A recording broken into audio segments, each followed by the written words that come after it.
Počeo sa drugovi i drugarice, ali lepše zvuči braće i sestre kad se kaže. Nekako je lepše i otvorenije. Pre svega, nalazimo se na samom početku zasedanja ovog novog saziva Pokrajinske skupštine. Iskreno sam mislio da bar mi koji smo malo duže prisutni ili oni koji su proveli prošli mandat ovde imaće jednu političku kulturu. Neće za sve i svašta izlaziti za ovu govornicu i oduzimati dragoceno vreme koje treba da kao poslanici iskoristimo u ovoj našoj političkoj raspravi. Nadam se da će u narednom periodu biti više političke argumentacije, da će biti retorika pristojnija i jednostavno da ćemo imati kulturu dijaloga. Nadam se da gospodin Igor Mirović ima svoju viziju onakvu kako on misli da je najbolja sa njegovim saradnicima i to niko ne spori. Mi smo ovde da iznesemo svoje zamjerke, da se suprotstavimo ako mislimo da imamo određenu argumentaciju. Ali Igor Mirović, moramo priznati, je svoje najveće iskustvo stekao dok je bio član Srpske radikalne stranke uz Vojislava Šešelja i sve one koji su gradili veliku stranku, koji su hteli da naprave pravi socijalni posao ovde, političku stabilnost, da naprave od Srba jednu državu. Međutim, desilo se što se desilo i sad oko toga da ne raspravljamo, ali on čovjek tu stekao jedno veliko životno, političko i poslovno iskustvo što niko ne može da spori. Dok je bio u Srpskoj radikalnoj stranci gospodina Mirovića, siguran sam u to, razum u prvom planu služila i to je bio njegova aktivnost u tom pravcu. Međutim, funkcija koju će sada obavljati traži, pored razuma, da sigurno u svakom trenutku ne budu apetiti veći od tog razuma koji je stekao dok je bio u Srpskoj radikalnoj stranci.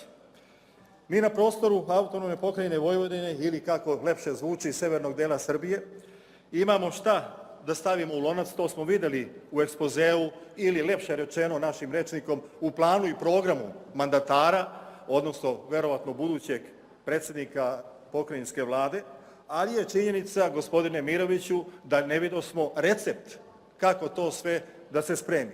Jedini recept koji mogu da ponude za autonomnu pokrajinu Vojvodinu ili Republiku Srbiju, za sve lokalne samouprave, ima Vojislav Šešelj sa svojim srpskim radikalima i onaj deo koji ste savladali dok ste bili kod nas u stranci, ako primenite, sigurni budite da ćete ne samo imati podršku Srpske radikalne stranke, nego jednostavno da se pripremi teren, da mnogi kolekcionari, ne poslanici, nego kolekcionari koji vam sada dižu ruke ovde, koji imaju takvu kolekciju članskih karata različitih stranaka i partija, vrlo brzo mogu okrenuti leđa ako ne ispunite njihove zahteve, a oni će biti verovatno u narednom periodu sve veći i veći.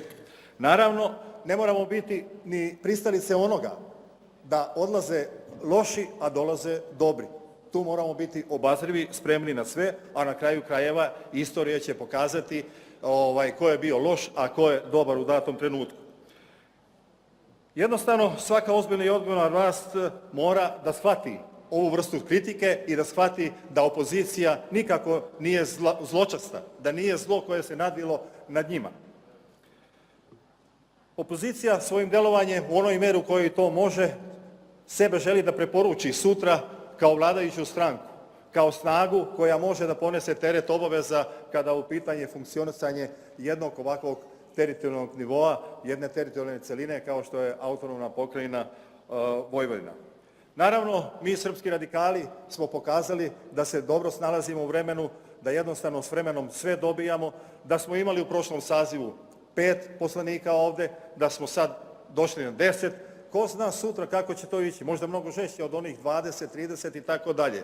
Ko zna ko može da priđe i shvati krajnje ozbiljno politiku Srpske radikalne stranke. Jer znate da predsjednički izbori uvek stranku ponesu na jedan višlji nivo ili stranku spuste dole. Mi imamo najjačeg, najsnažnijeg kandidata, Vojislava Šešelja, koji će sigurno svojim nastupima i ambicijama koje ima u okviru Srpske radikalne stranke uspeti da i na prostoru Vojvodine ojača Srpsku radikalnu stranku.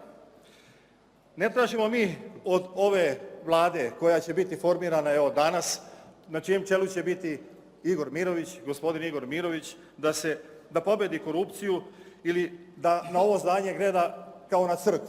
Ali nemojte gledati ni kao na kazino. Ovo je jedan objekat, visoki dom pokrajinskog nivoa koji moramo svi pomoći i svi neistovjetnim političkim nastupom braniti, štititi, ali baš te različitosti treba da nas spoje i da se predstavimo građanima ovog severnog dela Srbije onakvi kakvi treba i kakvi političari treba da se predstave i da rade na objedinjavanju i napred. Izvinjavam se. Naravno, još vreme je sam isteklo, hteo završite reći u redu. u interesu isto da bi gospodin Mirović imao mnogo jaču političku snagu, a to je, ne morate vi gledati sve kako se radi na nekim višim nivoima, da ne kažem državnim nivoima, briselskim, vašingtonskim i tako dalje. Imali ste na državnom nivou protekle 4 godine snagu Đerdapa, a verujte mi da ste možda u pojedinim momentima proizvodili snagu električne energije za lampice na jelkama, pa čak te jelke nekad nisu ni imale lampice koje su ih osvetljavale. Hvala.